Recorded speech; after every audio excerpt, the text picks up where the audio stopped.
What's up, party people? It's Keys Dan with RadioWhat.com, DJLittleRock.com, coming to you live in living color from the Radio What studios. And this is my podcast, What Makes You Smarter. It's an extension of the RadioWhat.com internet radio station that I've been running for quite some time.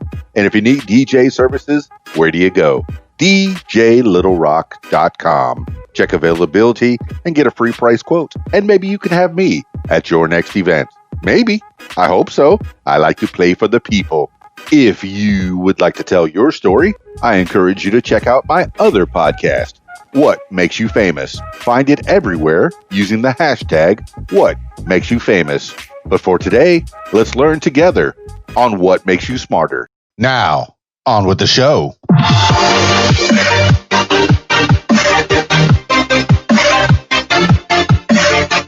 Today on the program, 10 things you need to know today for Friday, June 26th, 2020. 10 things you need to know today. Number 1, Texas pauses reopening as coronavirus cases surge in South and West. Coronavirus infections continue to surge across the South and West on Thursday as the nationwide daily tally surpassed a record set in April. Texas Governor Greg Abbott, Republican, one of the first to ease lockdown restrictions, paused the economic reopening in his state, where hospitalizations have tripled since Memorial Day. Businesses that were allowed to reopen, including bars, restaurants, and malls, can continue operating with existing restrictions. Quote, "The last thing we want to do as a state is go backwards and close down businesses," end quote, Abbott said in a press release. In Arizona, a record 415 COVID-19 patients were on ventilators. Mississippi reported one-day jumps in new cases twice this week. Quote, "Really bad things are going to happen," end quote. Mississippi Health Officer Dr. Thomas Dobbs said. This is according to the Associated Press and the Texas Tribune. Number 2, Supreme Court rules rejected asylum seekers can't appeal in federal courts. The Supreme Court ruled 7-2 on Thursday that migrants seeking asylum in the United States have no right to appeal deportation orders in federal court if their applications are denied. The decision marked a key victory for President Trump's push to fast-track deportations for denied asylum seekers. An appeals court had ruled that Vijayakumar Thuraisagayam, a Sri Lankan farmer and member of the persecuted Tamil minority, and other asylum seekers had a right to petition for habeas corpus in federal court.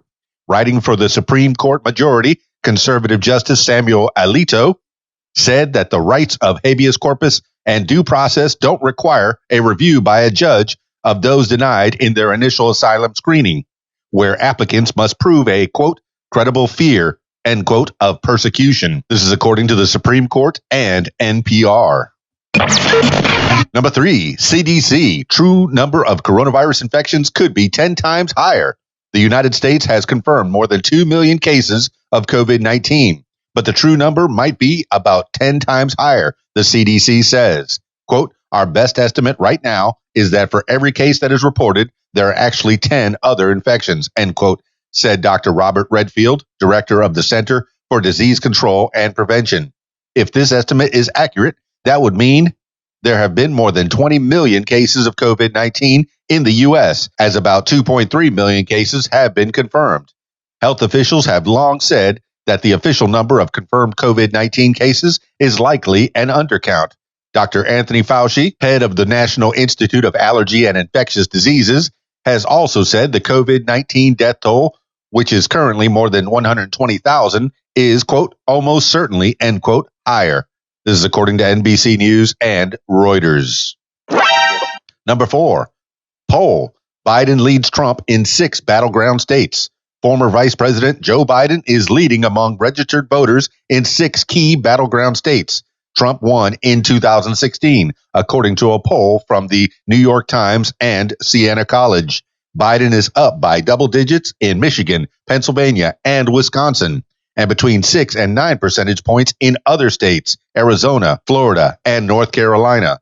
He was only leading by 2 percentage points across these states last October. If Biden were to carry these 6 states as well as those Hillary Clinton won in 2016, he would win the election with 333 electoral votes. far more than the 270 needed to win the White House. A separate New York Times Siena College poll released Wednesday showed Biden leading Trump by 14 percentage points nationally. This is according to the New York Times.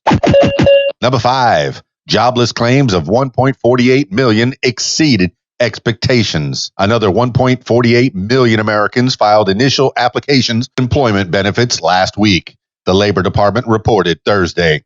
The weekly total was down 60,000 claims from the week before, but higher than the 1.35 million new jobless claims economists had predicted. The figure came in higher than expected the previous week, too. Last week was the 14th straight with more than 1 million jobless claims as the coronavirus crisis forced many businesses to curtail operations and many customers to stay home. Before the coronavirus pandemic, weekly jobless claims had never gotten close to 1 million. Continuing claims for benefits fell to 19.5 million, though, marking the first time in 2 months the figure fell below 20 million. This is according to CNBC and Bloomberg. Number 6, Senate passes bill seeking China sanctions over Hong Kong. The Senate on Thursday passed a bill seeking to impose new sanctions on China after officials deemed the country to be chipping away at Hong Kong's autonomy.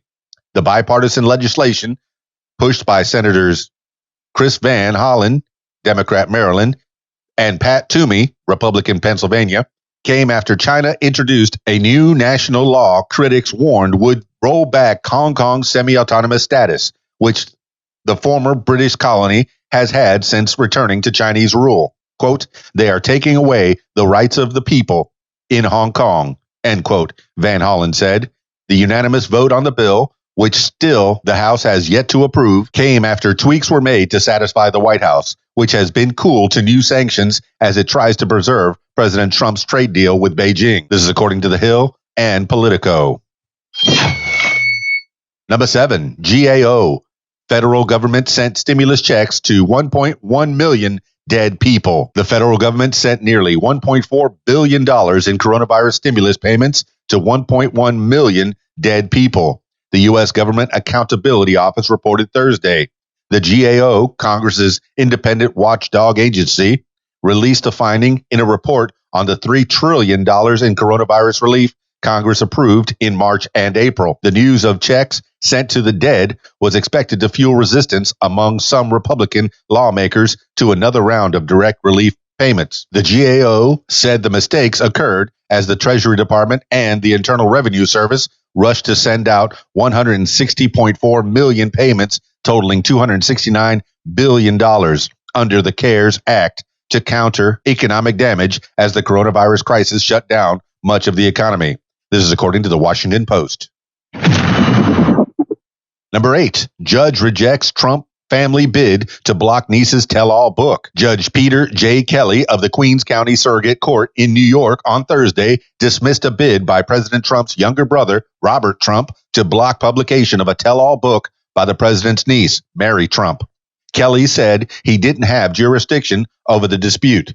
Ted Boutros, a renowned First Amendment lawyer representing Ms. Trump, called the attempt to squelch the book, quote, baseless, end quote, and said no court, quote, has authority to violate the Constitution by imposing a prior restraint on core political speech, end quote. Robert Trump's attorney, Charles Harder, said the request to block the book, Too Much and Never Enough, was due to a confidentiality agreement Mary Trump signed and that he would file a new lawsuit in a different court. This is according to CNN. Number 9, House passes sweeping police overhaul bill. The House of Representatives on Thursday passed a police overhaul bill named for George Floyd that would ban chokeholds, prohibit some no-knock warrants, and create a national database to track officer misconduct. The vote was 236 to 181, with 3 moderate Republicans, Representative Will Hurd of Texas, Brian Fitzpatrick of Pennsylvania, and Fred Upton of Michigan, joining the Democrats to pass the bill. In late May, Floyd, a 46-year-old unarmed black man, died after a white police officer kept his knee on Floyd's neck for nearly 9 minutes. On Wednesday, the Senate failed to advance its narrower policing bill. Senate Majority Leader Mitch McConnell, Republican Kentucky, has indicated he will not take up the House package. This is according to Politico. Number 10, Colorado governor reopens investigation into Elijah McClain's death. Colorado Governor Jared Polis, Democrat, on Thursday ordered the state attorney general to reopen the investigation into the death of Elijah McClain, a 23-year-old unarmed black man who died last year after Aurora police put him in a chokehold. McClain, a massage therapist, was walking down a street after buying iced tea at a store. McClain had a blood disorder and was wearing a ski mask to keep warm, friends say. Police told him they were stopping him because he looked, quote, suspicious, end quote. Officers held him down as he sobbed, saying he couldn't breathe. McClain suffered cardiac arrest on the way to the hospital and died several days later, but the officers weren't charged. Calls for a new investigation mounted after the killing of George Floyd in Minneapolis police custody. This is according to the Denver Post. That's 10 things you need to know today for Friday, June 26, 2020. I hope everybody out there is doing reasonably well. Drop me some comments. Let me know what you think about all that's happening right now. Also, if you'd like to tell your story or hear the stories of others, I encourage you to check out my other podcast, What Makes You Famous. Find it everywhere using the hashtag #WhatMakesYouFamous. That's it for me. It's Keys Dan, RadioWhat.com, DJLittleRock.com. Peace. I'm out of here. Peace. If you like what you hear, I encourage you to follow What Makes You Smarter on social media. Find it on Facebook at What Makes You Smarter, Instagram at What Makes You Smarter, Twitter at SmarterWhat, and YouTube. Username Keys Dan. Leave What Makes You Smarter podcast a review and subscribe. Listen to What Makes You Smarter podcast on Spotify, iTunes, YouTube, Stitcher, Google Podcasts, and Podcast Addict. My personal favorite, learn with me on my podcast, What Makes You Smarter. And if you'd like to tell your story, I encourage you to check out my other podcast, What Makes You Famous. Find it everywhere using the hashtag What Makes You Famous. Call 501-470-6386 and leave a message to set up a time for What Makes You Famous. Support What Makes You Smarter podcast using the PayPal, paypal.me/Keys Dan. Email info@radiowhat.com. What Makes You Smarter is a production of Keys Dan Enterprises Incorporated at keysdan.com. Thank you for listening.